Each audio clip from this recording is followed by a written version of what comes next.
Assalamualaikum warahmatullahi wabarakatuh. Alhamdulillahilladzi hadana lihada wa ma kunna linahtadiya laula an hadana Allah.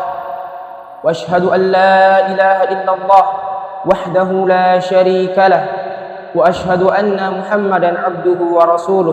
Salawatullahi wa salamuhu alaihi wa ala alihi wa ashabihi wa man sara ala nahjihi ila yaumiddin wa ba'du. Pertama-tama marilah kita panjatkan puji syukur atas kehadirat Allah Subhanahu wa taala yang masih memberikan kita begitu banyak kenikmatan, memberikan kita kemampuan untuk melangkahkan kaki kita menuju tempat yang penuh berkah ini. Dan tak lupa pula salawat serta salam tetap tercurahkan kepada baginda Rasulullah sallallahu alaihi wasallam. Beliaulah yang telah membawa kita dari zaman kegelapan menuju zaman yang terang benderang seperti sekarang ini. Pada kesempatan yang penuh berkah ini,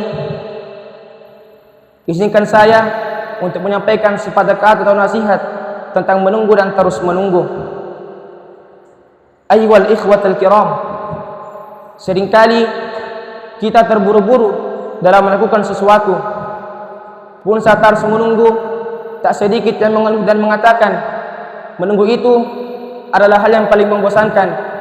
Namun jauh dari itu, cobalah sejenak kita rehatkan pikiran kita dan merenungkan hidup ini. Bukankah sejatinya kita semua sedang menunggu?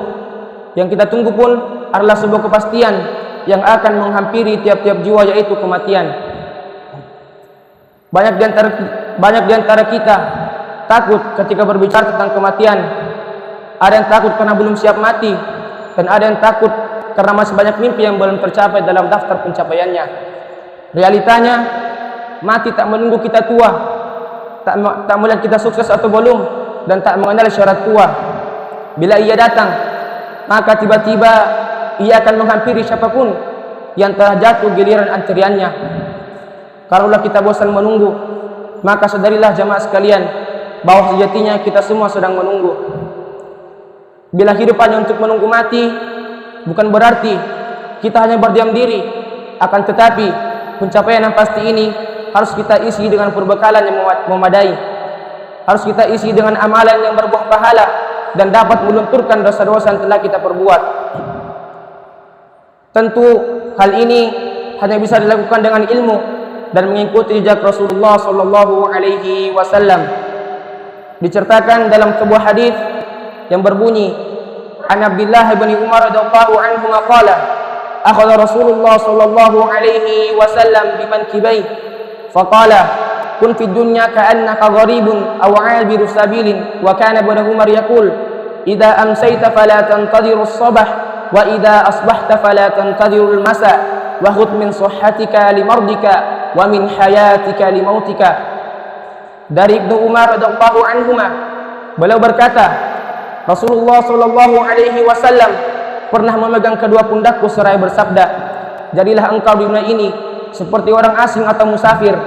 Kemudian Ibnu Umar berkata, jika engkau berada di sore hari, maka jangan menunggu datangnya pagi, dan jika engkau berada di pagi hari, jangan menunggu datangnya sore hari. Pergunakanlah masa sehatmu sebelum sakitmu dan masa hidupmu sebelum matimu.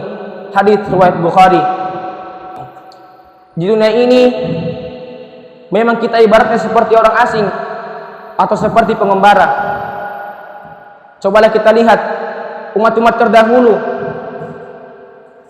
kemudian datang umat setelahnya. Ada yang hidup sampai ratusan tahun, kemudian ada yang hidup hanya beberapa puluhan tahun saja. Mereka ibarat musafir yang datang ke dunia ini kemudian pergi meninggalkannya. Ma'asyiral muslimin rahimakumullah, inilah pencapaian sesungguhnya. Maka tidak ada alasan lagi untuk bosan menunggu, karena sejatinya kita semua sedang menunggu dan akan terus menunggu. Menunggu tamu terakhir yang bakal menjemput, dan istimewa tiada duanya, dialah malakul maut. Pun setelah kematian, kita akan menunggu datangnya hari kiamat. Hanya mana yang kita rasakan pada penantian apakah berupa kebahagiaan atau siksaan, itu semua bergantung pada amalan-amalan kita. Mungkin hanya ini yang bisa saya sampaikan. Wabillahi taufiq wal hidayah. Assalamualaikum warahmatullahi wabarakatuh.